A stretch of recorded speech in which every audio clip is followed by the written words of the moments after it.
हलाहल नामक विष का पान किया।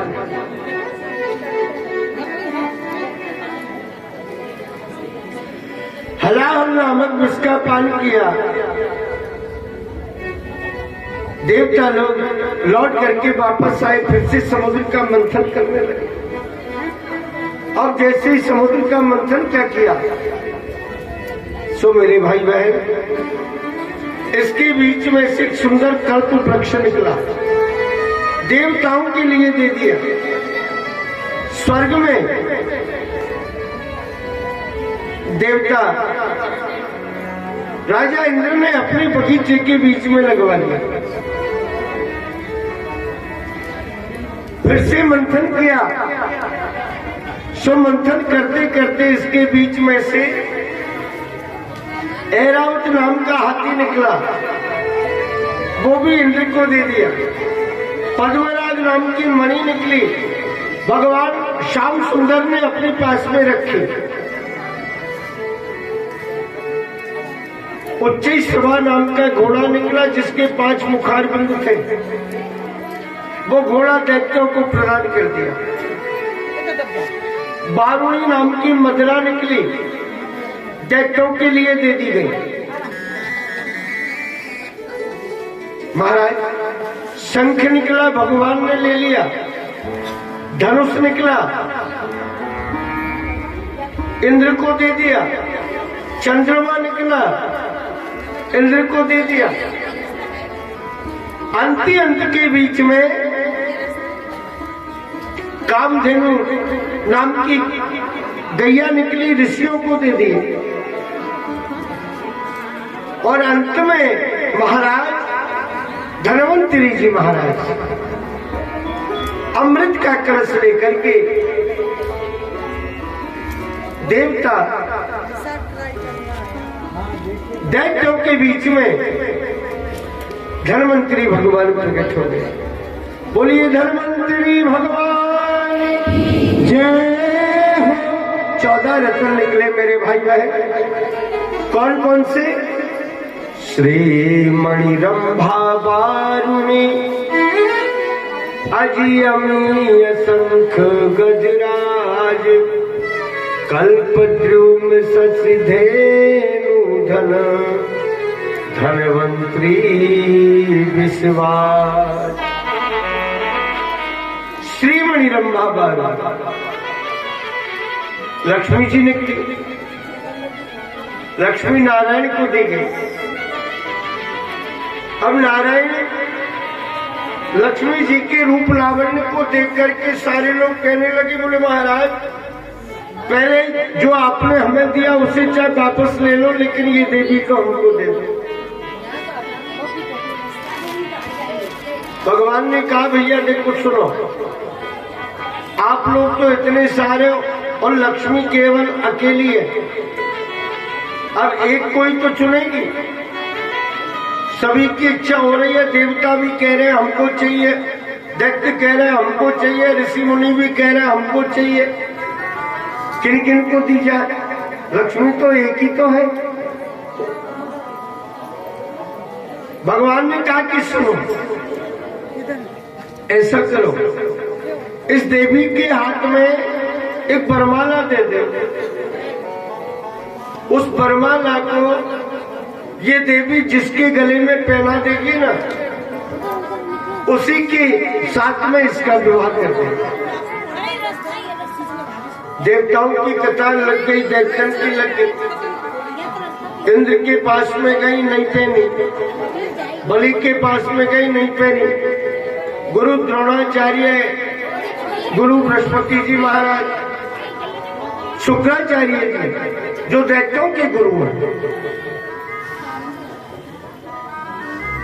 लेकिन उनको भी नहीं पहना।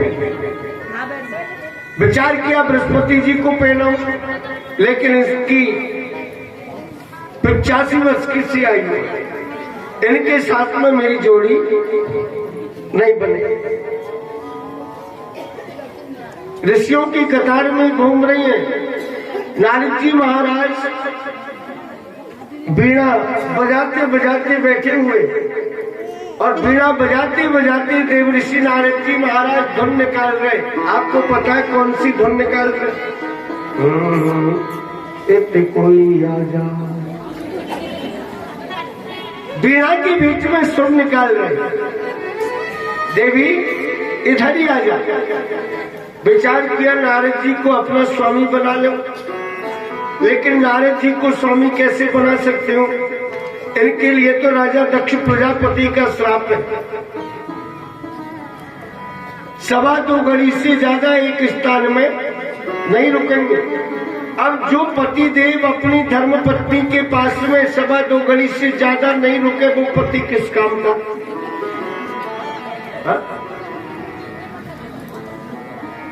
सो महाराज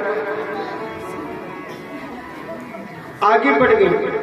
भगवान लाइन में नहीं बैठे, ठाकुर जी कतार में नहीं बैठे, ठाकुर जी सबसे अलग एकांत में दौड़े जाकर के बैठे। लक्ष्मी जी के हाथ में बरमाला लेकर के कभी इधर को देख रही हैं, कभी इधर को देख रही हैं, देखती देखती हंसती हंसती मुस्कुराती और जहाँ यदुनंदन कृष्णचंद्र नारायण बैठे वहां पहुंच गई और पहुंच करके भगवान के गले में बरमाला पहना दिए। अब जैसे भगवान के गले में बरमाला पहनाए, सोई महाराज देवता देख के ऋषि मुनि महर्षि सबके सब खड़े हो गए।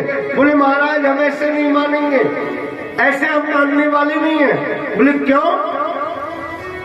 अगर भगवान की इच्छा नहीं थी तो भगवान यहाँ लाइन में क्यों नहीं बैठे? भगवान अलग से दूर दौड़े जाकर के क्यों बैठे? नारद जी कहने लगे मुझे सब पता है। भगवान चुप चुप करके लक्ष्मी की तरफ इशारा कर रहे कि यहाँ आ जाए, इधर ही आ जाए।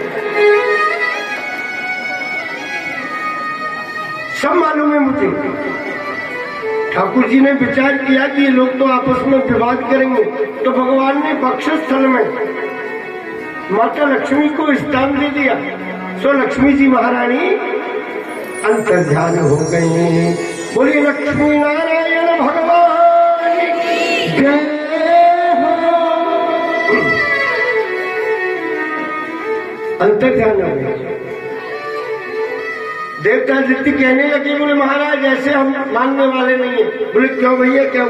बोले देखो एक वो सुंदर स्वरूपवती स्त्री निकली, वो तो आपने, अरे कि मेरे पास कहा है वो, ये बरमाला पहना करके गई है। अब बरमाला तो पहना दिए, लेकिन अब वो जाने कहाँ चली गई। अगर बरमाला से तुम्हारा काम चल जाए तो तुम ले ले। बोले कि हम क्या करें बरमाला, हमारे लिए तो वो लक्ष्मी चाहिए थी। बोले अब वो हमारे पास है। इतनी देर में जैसे मंथन हुआ, अंत के बीच में निकले धन्वंतरी जी महाराज अमृत का कलश लेकर के।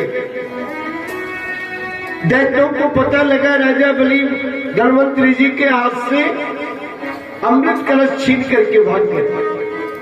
देवता लोग घबरा गए। भगवान को कहा महाराज मेहनत तो हमने करी, योजना हमने बनाई, सारी व्यवस्था हमने करी, और ये लोग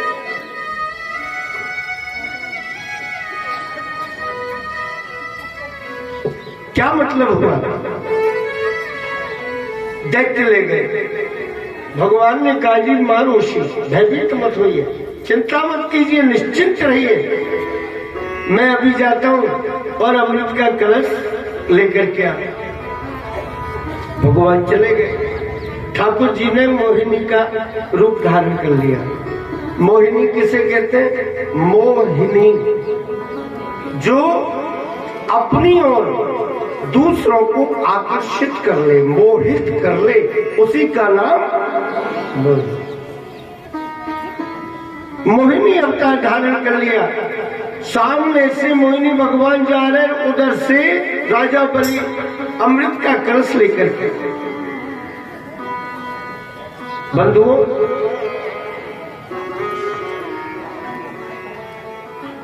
राजा बलि मोहिनी भगवान के रूप लावण्य को देख करके मोहित हो गए। सुंदर वस्त्र आभूषण जिन्होंने धारण कर रखे और चरणार बिंदों के बीच में पायल की झंकार,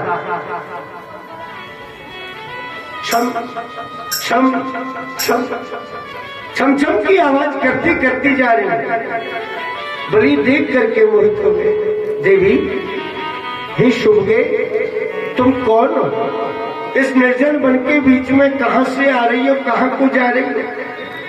मोहिनी भगवान कहने लगे, राजा तुम्हें इससे क्या मतलब? तुम तुम्हारे रास्ते जाओ, मैं मेरे रास्ते जा रही हूं। बोले जी पूछा ही तो है, पूछने में क्या हो गया?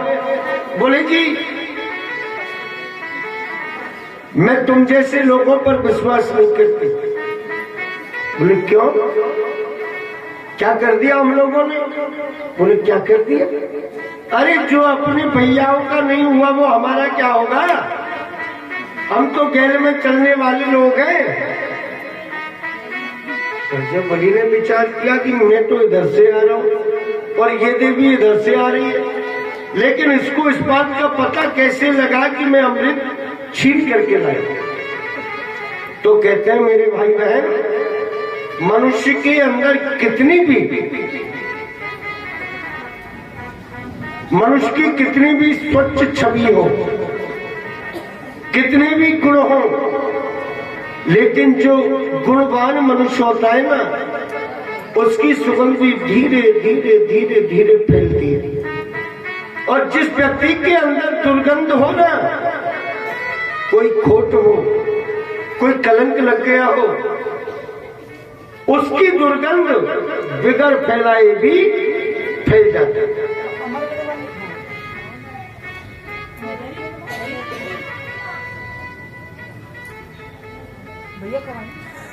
बंधुओं, समझ गए ना?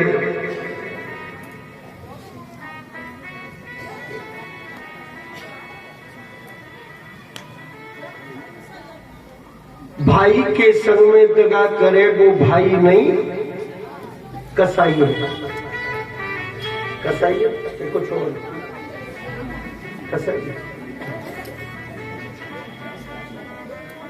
मेरे भाई बहन, जैसे कहा राजा बलि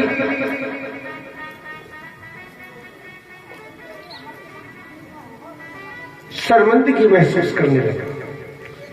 कहने लगे देवी सुनो मेरी बात, ये अमृत का कलश तुम लो और आज से हमारी घर की मुखिया हमारी तरफ से तुम बन गए, और जैसे तुम्हारी इच्छा हो ना वैसा तुम करो, जो तुमको उचित लगे वैसा करो।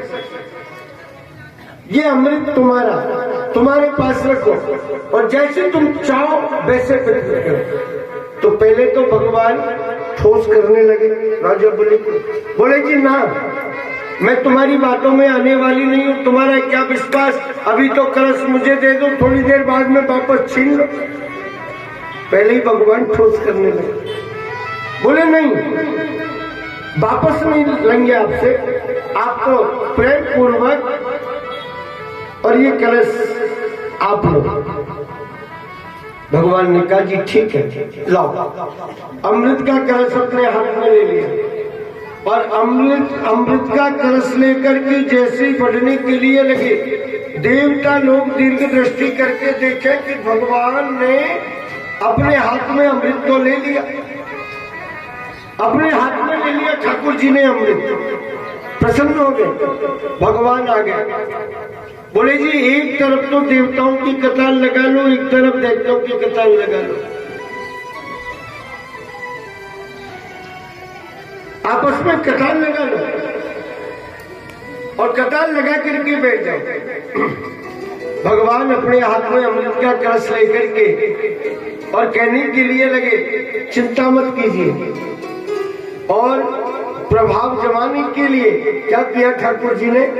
राजा बलि की तरफ इशारा किया, ए जी जरा इतने हो।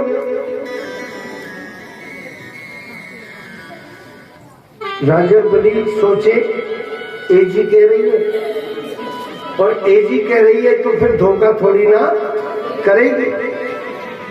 जब एजी कह दी तो कसर कहाँ रही? हाँ? राजा खुश होकर के खड़े होकर के आ गए, बोले देवी